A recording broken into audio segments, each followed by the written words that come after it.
Rather than focus on an airline, if you're looking for a first class, I would say start with a program like Aeroplan, which has multiple partners who fly true first class, not the North American first class, because you're more likely to be able to find something in that world. Hey there, points people. You just heard a clip from Sarah Ramkasoon from Upgrade Your Travel. Sarah is one of the most frequent of frequent flyers I have ever met, and she has flown in nearly every first-class cabin in the world multiple times with either points or low-fare deals. In this episode, expect to hear about tips and tricks to snag award space on some of the most aspirational flights, what routes will have the most availability for you, which first-class products to prioritize, and so much more. And if you are looking to maximize your points so you can travel like Sarah, check out our upcoming free live training at geobreezetravel.com/webinar. We only host these kinds of trainings a couple of times per year, and we don't record them. It's just exclusive content for anybody who shows up live. So if you miss it, you miss out. Again, you can register at geobreezetravel.com/webinar. And now, on with the show.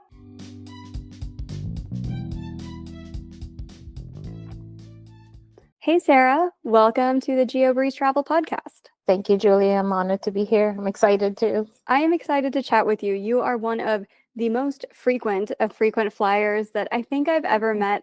I'm excited to chat with you about all of the aspirational first-class flights that you've gotten to take, because I think you've taken all of them multiple times. So we'll talk about how to make that happen in points and miles, which ones are easier versus more difficult to book, and all of that. But before we jump into how to redeem these points, tell us, how did you get started in the world of points and miles and flying first class all over the world? I started off, when I was a backpacking student some years ago, many years ago, enough that the Concorde was still flying. I was in London with my friend, and we were in Manchester, and I heard this and saw this. I heard this loud noise, and I looked up in the sky, and there was this, what seemed like the most amazing streak that went across the sky. And I said, holy, a bad word. What was that?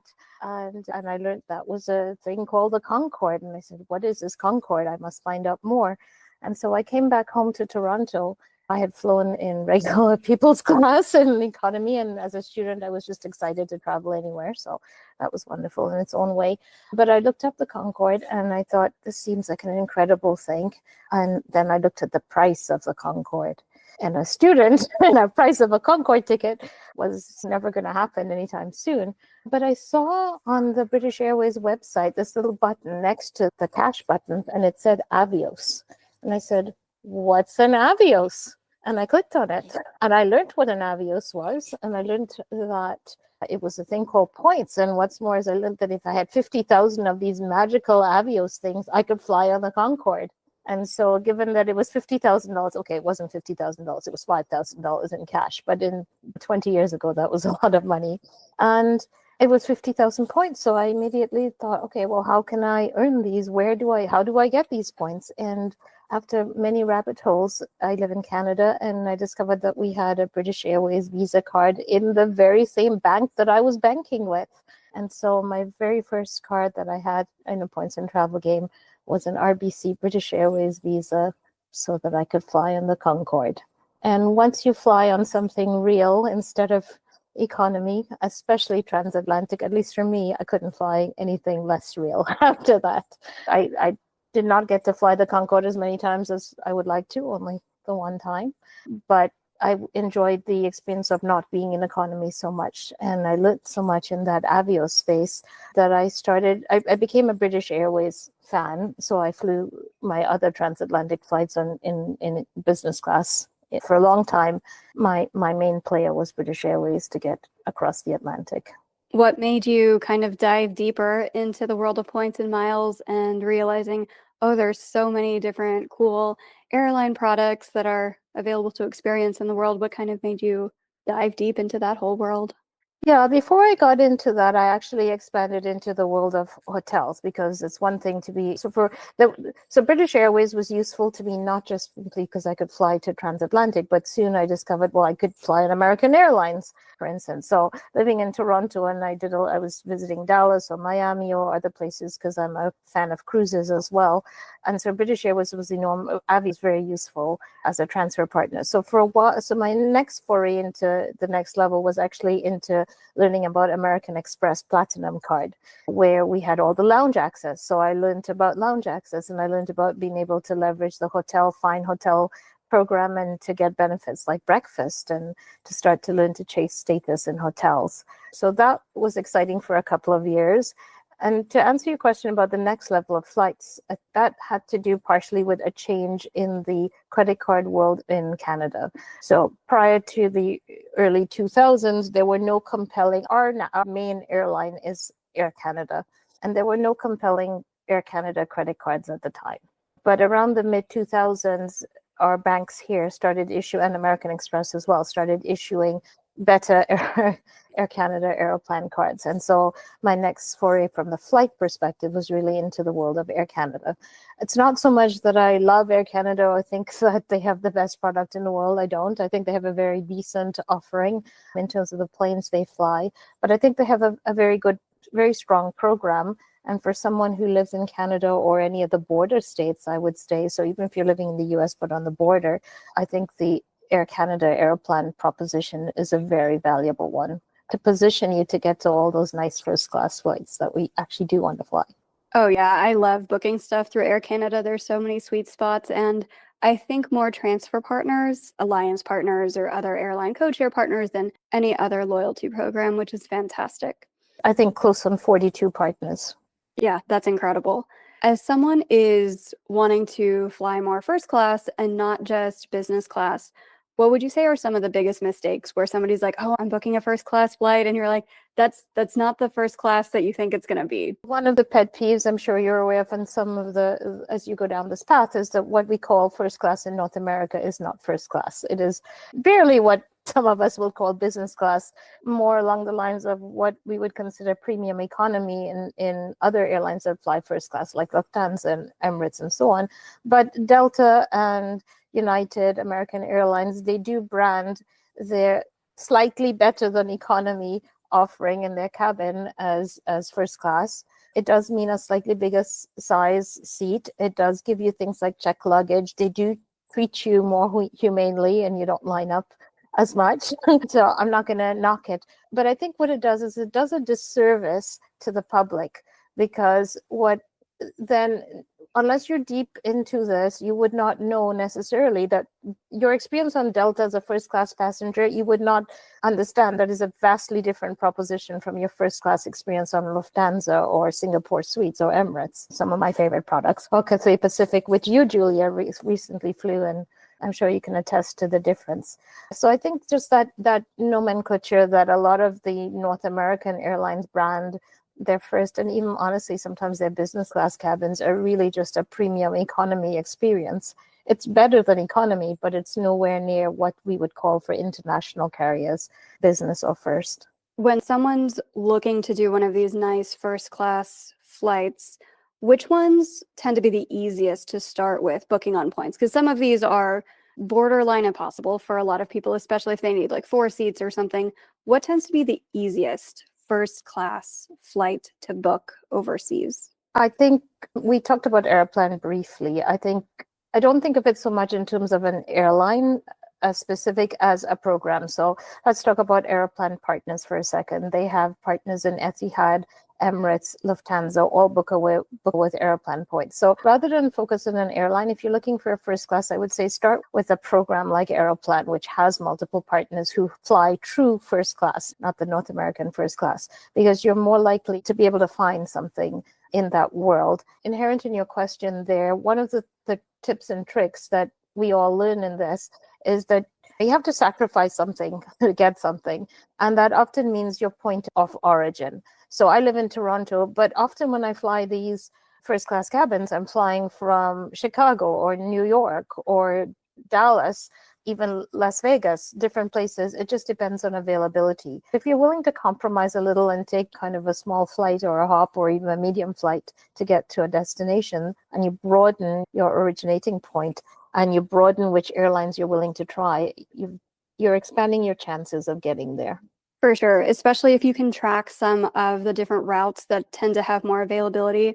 Everybody wants the glitzy Emirates first class, preferably on the A380, but the 777's not too bad either. Because I think you make a good point, because I was one of those people who are like, I'm never going to fly nothing that's not the 380 first class cabin or the Game Changer first class. But I've actually since had to fly, and the first class is very, especially on the refurbished 777 Emirates planes, are actually the same configuration as the A380.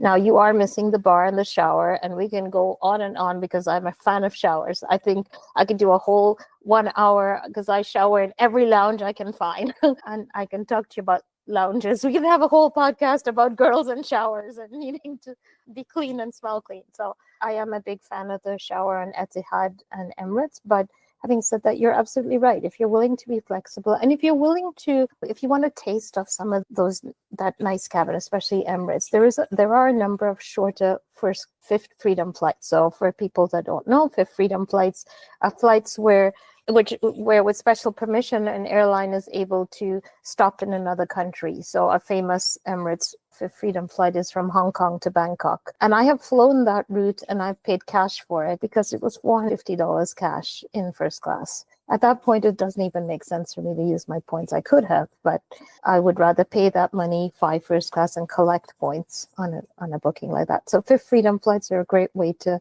kind of splurge and spoil yourself. A lot of the other popular ones that are to or from the US, there's Miami to Colombia. So if you're like, I don't want to go all the way to Dubai, but I do want to experience Emirates first class, they're not going to have the shower, but they will have pretty much everything else other than the shower and the bar. They're not going to have the flagship lounge, obviously, in Miami, but the plane is still very nice, and you still get all the amenity kits and the Bulgari and the pajamas and all that from Miami over to Bogota, Colombia. Or you could also go from JFK to Milan or Newark over to Athens. Availability tends to be pretty good in business class. And then for first class, do you want to talk a little bit about how do you find more than one seat on a plane if somebody's like, I have 4 people, I need to get into first class? That's all excellent questions. So I employ a mixed strategy. Often I do have a family and sometimes they all want to fly first class. We do have an agreement between us that if there's only one first class, mommy gets it, i.e. me, or at least I get first dibs at it. I sometimes share. There is the ability to upgrade on Emirates using money and also using miles. So they're different depending on how you book. You could book into business and be looking to upgrade. You can there's the ability to put yourself on a wait list to be continually wanting to up that. I think there's also worth a conversation and to thinking about the reality is the business class experience is a fantastic experience. It's also, when you mentioned about the North American, it's still superior to what we get on a North American flight. So I would say don't cut your nose off to spite your face. If you can't find 4 seats, start with the aspiration, book as many as you can find. Put yourself on the wait list, keep hoping and always keep checking. There are sites that allow you to do alerts, set alerts and other things so that if you see something, you scoop it up. But at the end of the day, don't waste a golden opportunity. If it means some of you are in business and some are in first, just go out there and enjoy, just go live it up. It's a fantastic experience no matter what. I once had somebody on the podcast where they were a family of 4 and their rule was if there were 2 first class flights, because they had a son and a daughter, they always said ladies first. And then the guys would have business class. Nice. Or you could alternate, or you could do however you'd like to do it. So those are great strategies for Emirates. How about Etihad, who, as far as I know, they don't have any Fifth Freedom flights. I keep hoping. They don't have any as far as I'm aware. So with Etihad, I think it's a bit of a different beast. I've been fortunate myself a few times to snag the very rare planned bookings first class in a couple of times from London, a couple of times from Charles de Gaulle.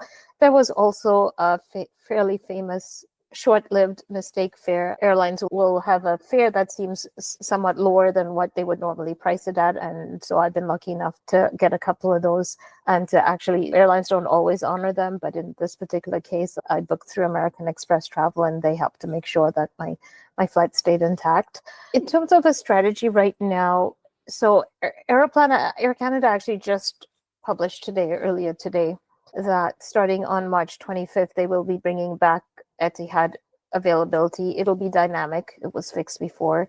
They did not mention first class awards, so we don't know what that means, whether first class awards will come back or not through Aeroplan. But should they do, they do show up sporadically, especially shorter flights. So I would suggest always keep an eye on that, and let's see how Aeroplan develops. My strategy is with Etihad is the more reliable strategy is American Airlines points. You can book Etihad tickets either through American Airlines points, or you can use American Express points, transfer them to Etihad's own program. It's actually not a bad program if you're looking at premium cabins to just transfer it to Etihad, especially if there's a transfer bonus from American Express, and then book it using Etihad miles. Let's say a family of 4 looking for tickets. Often, one thing to always remember is that often you can book an airline through multiple means. So for instance, either Etihad or Emirates, you can book a couple of seats indirectly through Aeroplan or some other program. But then if you really want that 4th seat and the family's going to fall apart if everybody doesn't sit together, you can use the airline. Almost always airlines of their own loyalty points will have more availability. So in those 2 instances, for instance, if you're 3 out of 4 and then you go to Emirates miles themselves or Etihad miles, you'll probably pick up the availability that you're looking for. Or at least you'll be higher up the priority list for a waiting list into that seat. So feeling confident about mixing and matching how you book seats, I think, is an important skill to develop. Yeah, that's a good point, because maybe you get 3 saver seats on Emirates by booking through Air Canada, and it's like, there's only 3 seats left. Go ahead and grab them if you want. And then the 4th one, you are going to be paying a lot more probably if you're booking it directly through Emirates, but you got 3 of them on saver space, 1 on regular space. You got 4 seats. Yeah, so your average cost on that is still pretty awesome. I think another thing you mentioned too with the Etihad, sometimes you take it from London, sometimes you take it from Paris. It is so much easier to find award space on these if you are not traveling to or from North America, because it is a lot of points to get from Los Angeles to Abu Dhabi with Etihad first class. I think it's like 120,000 or something crazy like that, maybe more. But if you want to fly between Thailand and Abu Dhabi, or maybe you like cross through there and then get to your African safari, or hop over from Europe, if you can do that kind of country hopping, it opens up so much more award space. The time that I flew Emirates first class, it was just a 4-hour flight, but it was still on the A380 from Cairo over to Dubai. And in 4 hours, I'm like, I got a shower, I need pajamas, I need Dom Perignon, I need caviar, and like you can knock out all of the things in 4 hours and have the experience. And then it's going to cost way fewer points that way. I think that one was like 60,000 points. Yeah, that's an amazing point. And I think you're absolutely right, because when you go through these experiences, and now I've done a number of them, you get to find, it sounds like a first world problem, but you get to find what your sweet spot is. What do you really enjoy? What do you really not enjoy? For instance, and as I say, I'm just going to say this, and this is going to sound very entitled, but I don't love the Etihad bar area on the 380. It's a little dark and not welcoming for me. And sometimes I can't even pinpoint and tell you what, but I love Emirates first more than Etihad first, quite a bit more. I mean, the planes are very similar, the 380s, and the seat is in some ways on the Etihad plane is beautiful. There's a lovely little vanity area, and it feels very luxe, but there's something about Emirates for me just feels so much better. And for another person, it might be the opposite. Some of my friends who do this with me, we debate a lot of time, not so much about Emirates, but especially about business class. So international business class is still, in many cases, superior to what there's the service we get in North America. But we often debate, and one of the debates that we have is, I have a number of friends who love Q suites. I like Q suites, but my favorite business class product is actually Starlux Airlines or Air France. And I can't point to anything wrong with anything. It's just how it makes me feel. So I encourage you to do what you did, or all the listeners, to try out different things and see what style you like. And if you can do those little hop flights, you also feel like you're less invested, where you're like, it's all of my points that I just spent. And what if this isn't like a life-changing airline? It was 60,000 points to fly Cairo. Have you flown the Residence? I have not. I have friends who have. And I've gone into the Residence, but it wasn't my flight. So on one of the Etihad flights that I had, I ended up making friends with my fellow passengers, one of whom was the daughter of the head of IT of Etihad. and another who had the residence. So we got a chance to visit the residence. There's always the hack is make friends. That's always it. It was very cool. That was a fun flight because we more or less just hung out, the three of us, chatting the whole time. That was going from Abu Dhabi to London. And the flight attendants, noticing that we were somehow bonded, I think they thought we were probably friends before, but we sort of went cabin hopping.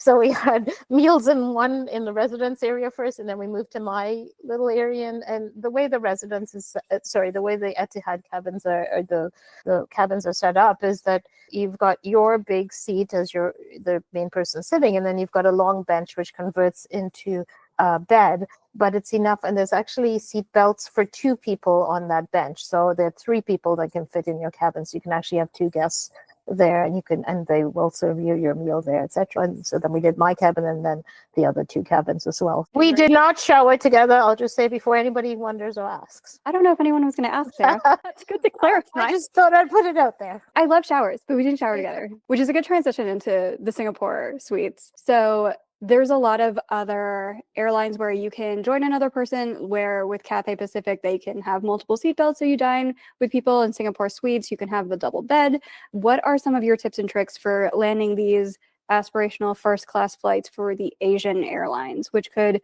be Singapore, Cathay ANA first class, Japan Airlines first class? How do you find availability there? So one basic thing I think that's useful is having a rough idea of alliances. And there are three main alliances that airlines fall into: the Star Alliance, of which Air Canada and Lufthansa, etc. Singapore also falls under there. And then the One World Alliance, of which Japan Airlines, Cathay, some of the others fall there. And then the third one, which is the least known one, or at least I think in generally less well-known one, is the SkyTeam Alliance. And the biggest names we have there are Delta and Air France. SAS is very exciting now. So tips and tricks for first. I think the ability there are websites and out there where you can set alerts. And I think alerts are very important because you can specify what are you looking for and you'll get a notification. But I mean, you also need to be flexible, and by that, the more flexible you can be, the more chances you have of picking up tickets. We've talked a little bit about this before, but let's talk about Singapore Suites as an example. I've had to always book mine through KrisFlyer. Their website is actually KrisFlyer is relatively easy miles to get, in the sense that American Express and other cards are partners that you can transfer. And KrisFlyer sometimes releases Saver Awards, and you want to try and find these Saver Awards. Their website is actually not horrible to search. So if you're not comfortable with looking at a third party for alerts, you can use their website. But creative searching. So to your point, don't start from Singapore, start maybe from Jakarta or somewhere else, because sometimes airlines like to release availability in what's called married segments, because they're trying to, routes that are less popular, they're trying to drive traffic to them. If you say, well, I must fly from Singapore to London or Singapore to Frankfurt, you might be harder to find award availability than if you say, I want to fly from Jakarta, as I said, or Bangkok or something else to Frankfurt. So that's one tip. In terms of booking them, Aeroplan is a partner. So, I mean, that is always an option. And sometimes they do show up, especially business class tickets, I find. So you can always also book a business class ticket and pay cash, like look for cash upgrades, not guaranteed, but they do happen. But if you want to be sure about that F seat, I think your best bet is KrisFlyer and looking for those Saver Awards. That's probably the most reliable. And also to track what routes these even exist on, because some people will be like, I'm checking every day, Los Angeles and San Francisco and Newark and JFK over to Singapore, and they never have the suites. Yeah, they're never going to have the suites. Yeah, that's a good point. Absolutely. Part of this hobby takes a little bit of work. You get a huge outsized reward for doing that work, a little bit of work, but you have to do your research, you have to do your work. Yeah, so the routes where if you do want to do Singapore suites, Singapore over to Sydney is probably the one where we book the most clients.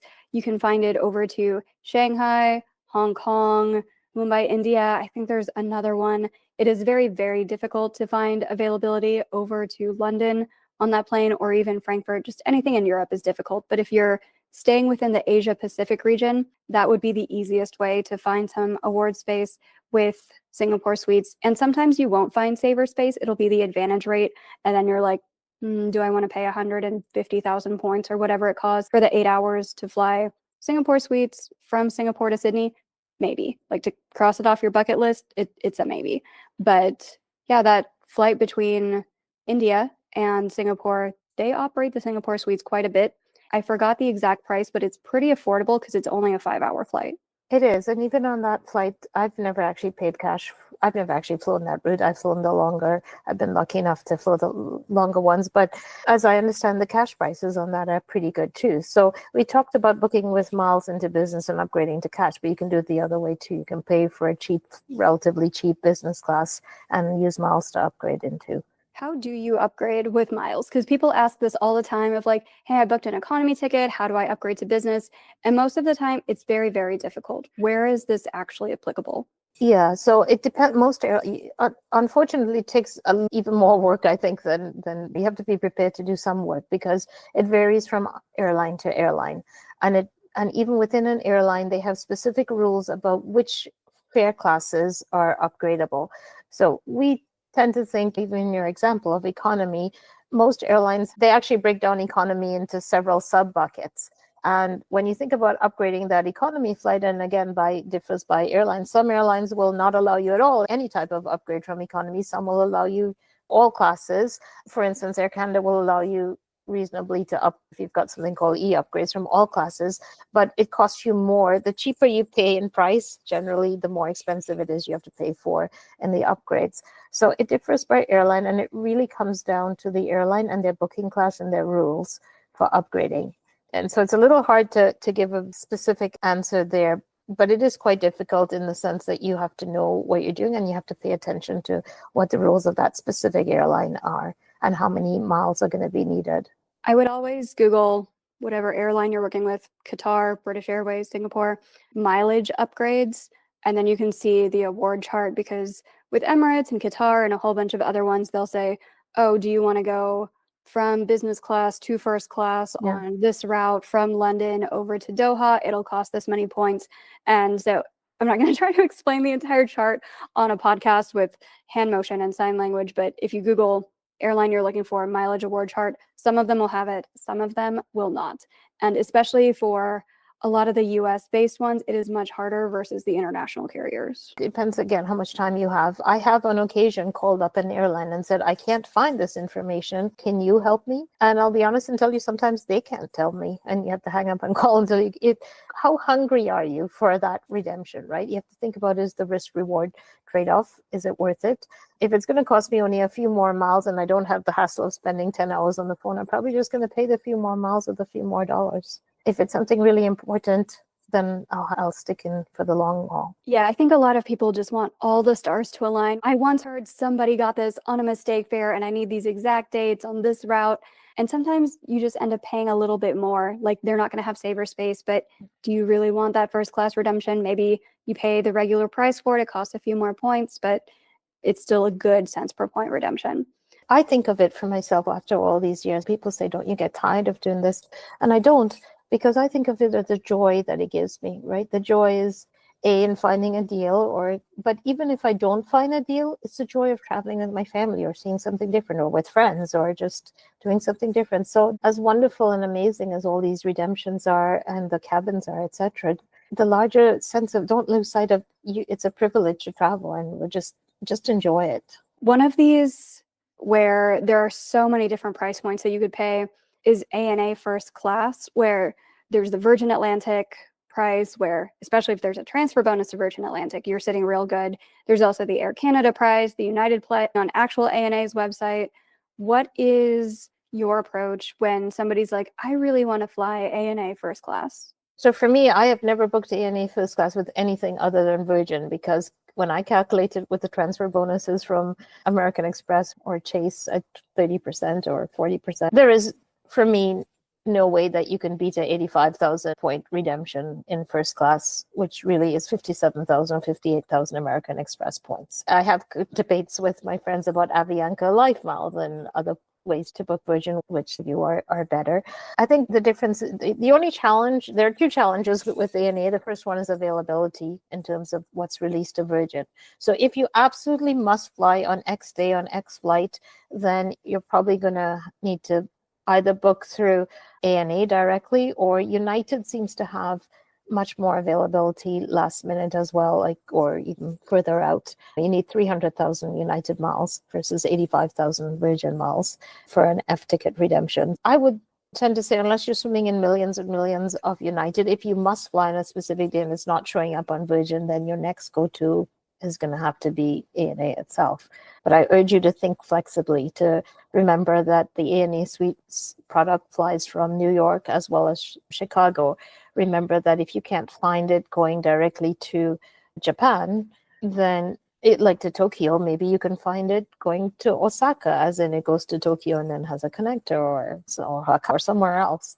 Do you find a lot more availability on those married segments? Because I tend to be the other way around, where I'm just like to and from hub cities so that it doesn't have to have as many different combinations of flights. Do you normally book it through the hub into another city? I prefer the hub to hub, obviously, because it's easier. If I don't find availability, when I search it, if I don't see availability on the hub and I'm at the max of what the range of dates I can be flexible on, then I go and try different secondary markets. I can't say that definitively in my experience that one is better over the other. I think it just is a question of the luck of the draw and being persistent. How about with Japan Airlines first class? What's the best way if somebody wants to snag that one? Again, alerts or searching. I tend to book it, if you get to the question of booking, I tend to book mine with Alaska miles. Sometimes they show up. So I think Alaska appears to have more access than British Airways Avios, but sometimes you'll find it on British Airways as well. So if I find it on British Airways, I generally will book in British Airways, not because the point value is better, but just because it's easier for us to accumulate British Airways Avios. I tend to use Alaska Airlines website to search for availability, because Alaska has a calendar search mechanism, and that allows me to search like large swath of dates at a time and different destinations. So I tend to use Alaska to search, and Avios to book first choice, and Alaska to book a second choice. What are you using for alerts? I have Expert Flyer, and so generally I use them. Do they still work a lot? I've heard a lot of people used to use Expert Flyer a lot, and fewer people have been recommending them. Does it still work pretty well? I wouldn't recommend them. I'm used to it, and for a newbie, because I just find that it might not be as intuitive. For me, I know enough, and I search sometimes, like I use Alaska, and I go to a lot of websites directly that I know and how well to engage in them. American Airlines, you can also use calendar searches for them, for example. But because I'm comfortable with these websites, I can gap any of the Expert Flyers, and I've already paid for a year. So that's how it works a lot of the time, where you're like, I paid for a year in advance, and they dropped a lot of partners, right? They won't alert you on nearly as many airlines as they used to, because they lost some of their partnerships. But I mean, if they can get you some of the major ones, and then you just search separately for the airlines you're looking for, like with Cathay in Singapore, they just don't show up on Seats.aero. I think Singapore now shows up on Rome, but I haven't found too much good award space with them yet. So just knowing where the holes are with these different tools. I know everybody's always like, what's the one tool that will send you all of the flight availability? There's not one. You have to kind of piece it together right now. Absolutely. And quite frankly, if there was one magic tool, then none of us would have flights, because it would be grabbed up so early and so quickly. Part of it, the world, is that if it's too easy, then it's gonna go away. There is some work involved. I agree with you. I don't think there's a perfect tool out there. That's why I hesitated to recommend anything. What do you think are some of the hardest first class availability to book, where someone's like, I really want to fly this, and you're like, good luck? Well, I think we talked about two of them. Singapore Suites, I think, evaded me even for a long time. I mean, I didn't pursue it very hard. I'll tell you one that's harder though, and I don't know if it's first class, so maybe this is not correct, but I have not yet flown, which is on my list, on Korean Air, the 380. My goal is also, actually my real goal is to fly on every 380 before they go out of commission. And I have not yet flown on the Korean Air 380, because Korean Air does not release availability on points to, first of all, they have limited routes. The LAX to Seoul route is probably one of the few that flies at 380 regularly. There's no easy way to earn Korean Air points, and they don't have a lot of partners for us to transfer. So that one stands out for me as difficult. I think Qantas F can be quite difficult to book. I was lucky a while ago to snag Sydney to LA on Qantas 380F. And what's more is there were two seats, and I actually flew with a friend of mine on that, and we were able to dine with a friend which was kind of fun. Alaska Airlines, their website has the ability to search in a calendar form, and you can just put in the whole month of X. And I went looking for any first class availability, and I kind of knew what the points would be for it to show and do a nonstop. So choose nonstop, choose F, choose a month, and it'll show you if there's anything. Most of the time it's completely blank. There's nothing there, nothing there, nothing there. And actually it's a good way to search for Japan as well. Japan Airlines, or Cathay for that matter, is using the Alaska site because it'll show up. I mean, often there isn't anything there. Nobody's home, as we say in blackjack. If you're persistent, this game is also about persistence. We were lucky enough to find that. And on that note, I will tell you that there's no shower on board the Qantas. I mean, this is probably not a revelation. There is a bar area, and the bar ran out of chocolate, and they never restocked it. And let me just tell you, coincidentally, I've never been on Qantas F since. Because they ran out of chocolate and the people rebelled. Well, by the end of the flight, they had apples and oranges, and no one ate the apples and oranges, but they had Lindt chocolates, and within a couple of hours of the flight, the chocolates were all gone and never restocked. Yeah, I'm not gonna eat healthy if I'm on a first class flight. It's not happening. Well, I don't think any of us ate. I think all the apples and bananas were untouched. It might have been oranges too. You mentioned something earlier too, where it's a game of persistency. A lot of people are like, I searched once and I used your YouTube tutorials and I didn't find anything. I'm like, yeah, you got to search more than once. I would say, like, be prepared to put in at least a couple hundred hours. And if you're tracking your time of here's how many hours I spent searching for stuff this week, well before you hit 1,000 hours in your life, you will have booked some really nice redemption as long as you have the points. So don't be completely disheartened if you don't find anything on your first or second or fifth try. I'm doing this day in and day out for clients. It takes a while. I think you're absolutely right, Julia. And I'll share with you that, because what I tell some of my friends who tell me the same thing, I'm like, how long did you search for when you were, because a lot of people are also searching on other websites for cash fares. I'm like, how long did you search for those cash fares and cash deals on all those Google flights and everything else? And they're stopping, they think, and they spent, oh yeah, we spent hours and hours and hours. So you're willing to spend hours and hours and hours and days and months on searching for your perfect in cash, but you won't do the same. It's no different. You're investing it in a different way. For sure.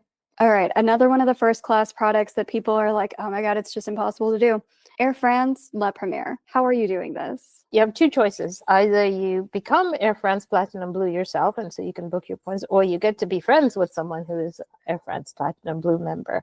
Luckily for me and many of us, last year Air France had a promotion where they offered status matches to many North Americans, and they would match to all levels of status. You did have to pay, I think it was $4.99, at least it was $4.99 Canadian. I don't know how much it was in the US. If you wanted to match to their top tier, Flying Blue Platinum, and you had to be equivalent in another airline program of their choice. They had a number of them, of which Air Canada was one of them. I believe American Airlines probably was one of them.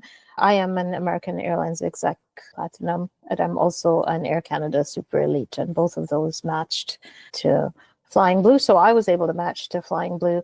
And my intent in matching to Flying Blue, so I'll just tell you Air France won. My intent in matching was simply to be able to book La Premiere, to fly La Premiere, and it would be one and done. I would never fly this again, but I would have had a chance to check it off my bucket list. And I had a free night, I had a Hilton FNC free night certificate expiring, and so I chose to stay at the Waldorf Versailles, which is about 70 kilometers away from Charles de Gaulle Airport. Part of the La Premiere service is to pick you up in a black car within 72 kilometers. I partially booked it because I was going to try that out. Within 72 kilometers of the Paris airport. And sure enough, when it was on the day for my departure, a beautiful black car pulled up with a wonderful driver who took me in the car, drove me to the airport. There's a special gate for drop-off point for La Premiere at Charles de Gaulle. And my door was opened by this amazing lady, and two people behind her took up my luggage, and she took my passport and said, welcome, I'm here to take care of you. And I have never felt like a celebrity. I've flown first class to that point in many places, but never did I feel like a celebrity until I stepped out of that car. I almost felt like there was paparazzi with pictures. I was expecting paparazzi with cameras around to be taking pictures. But the service on the ground is spectacular. They really handle you. They take care of you. One of my pet peeves of Charles de Gaulle is that I need to clear immigration after I'm comfortably in my lounge. You have to save enough time if you're flying internationally to make sure you clear customs just before you board the plane. And the thing is, you don't know how many people are going to be in that customs line. So you can't stay in the lounge. You have to budget enough time in case there's a long line up there. But if you fly La Première, they will do that on your behalf. So I was impressed by the lounge, by the service, and the fact that I did not have to go through that. I was able to have this very comfortable immigration experience. And So I came out of that going, Air France, you've won. I have to stay. I have to stay platinum. I have to maintain platinum.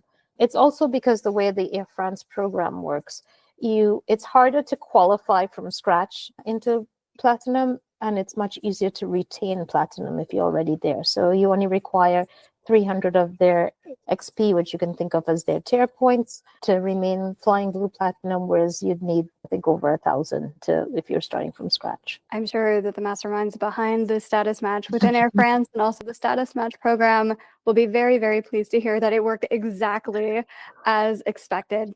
Unfortunately, when they launched that status match in the United States, they did not offer us the option to match to platinum because we would have taken all of the availability. So the key here, Americans, is you need to befriend a Canadian like Sarah who has access to La Première, because otherwise it is very, very difficult. You can't even be like, oh, I'll fly from France to Algeria or somewhere else that's not the United States and just for like a taste of La Première. They're not going to do it. You have to have a friend who can book it for you and they have platinum status. How does that work? Can you just book stuff for other people? Do they have a limit if like everybody starts contacting you after this podcast episode? Well, a couple of things. First of all, I'll just say that there are only certain routes that Air France flies their La Première service on. So it's relatively limited. There are no really short haul. The shortest flight, I think, might be from Charles de Gaulle to Dubai. So just bear that in mind. And I think the next one might be, the only one to North America is to Washington, the IAD airport. In terms of the limit, I'm not really sure. I would imagine that by the terms and conditions, you're not really supposed to book for random strangers, and certainly not something I would necessarily be comfortable with. But I think the other limiting factor is the number of miles, right? So for instance, a typical flight from Saver, La Première flight from Charles de Gaulle to Dubai is 150,000 flying blue miles. And to North America is close to 200,000. I think Singapore, which is another route, and Tokyo might be certainly 300,000 or so. But yeah, so the price points are somewhat high as well, and that I think is a barrier and keeps the product exclusive within it. So yeah, sorry, I'm not sitting on millions and millions of points to be able to book my new 10,000 friends. How do you earn enough points to do all these? Because you fly a lot of airlines quite a bit. Like you flew a lot of Emirates first class last year. Is that correct?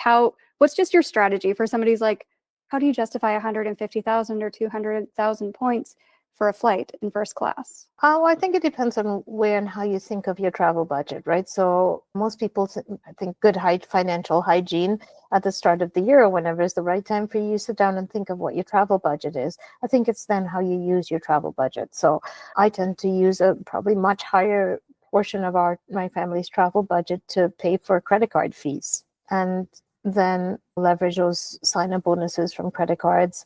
Opportunities, often credit cards will have opportunities to 10x or 5x, like buy this product or buy that. So paying attention, again, it comes back to that time and devoting time, right? So you really have to chase these promotions. As well, I have managed to convince some of my family members to be secondary card holders on my account. So that helps to be able to hit the spends on some of these minimum spends that I need for the cards, etc. And in return, I offer knowledge or help book the tickets or do things for them in return. So it's kind of give some, get some. But most of my points are through credit cards or sign up and spend, and looking for those opportunities. Yeah, if you have family members where they own a shop or a restaurant and they're putting a lot of money on credit cards and they're just like, I don't even believe in this game. You're so weird for doing this. And you trust them to pay you back. Just have them be an authorized user on your cards. You can rack up a lot of points that way. As we kind of wrap up, are there any other first class flights where you're like, this one is notable, whether it's Lufthansa first class, British Airways first class? We've touched on most of the Middle East ones, the Asian ones, Qantas, La Premiere. Which other ones are like, oh, but this one also worth noting? Well, I think British Airways, as my friends and I like to say, is the best business class product we know out there. So if you want to fly, and this is British Airways first class. So if you got the joke in there, British Airways first is the best business class. I'll say that again.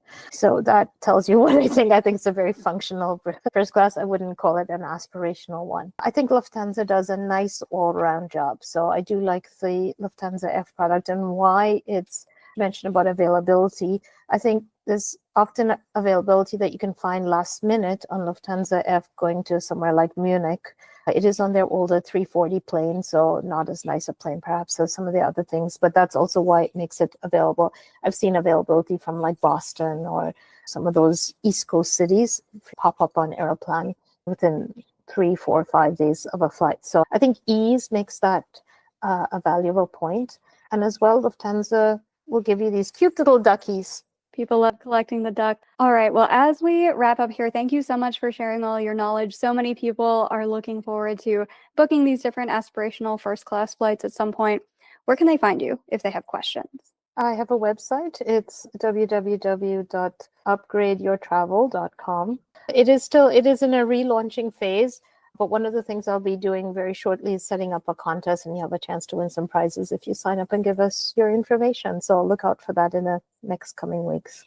Fantastic. Well, thank you again, Sarah, so much for sharing all of your knowledge with first class flights and showers and all of those other wonderful things throughout your travels. Thanks, Julia. It's been a pleasure.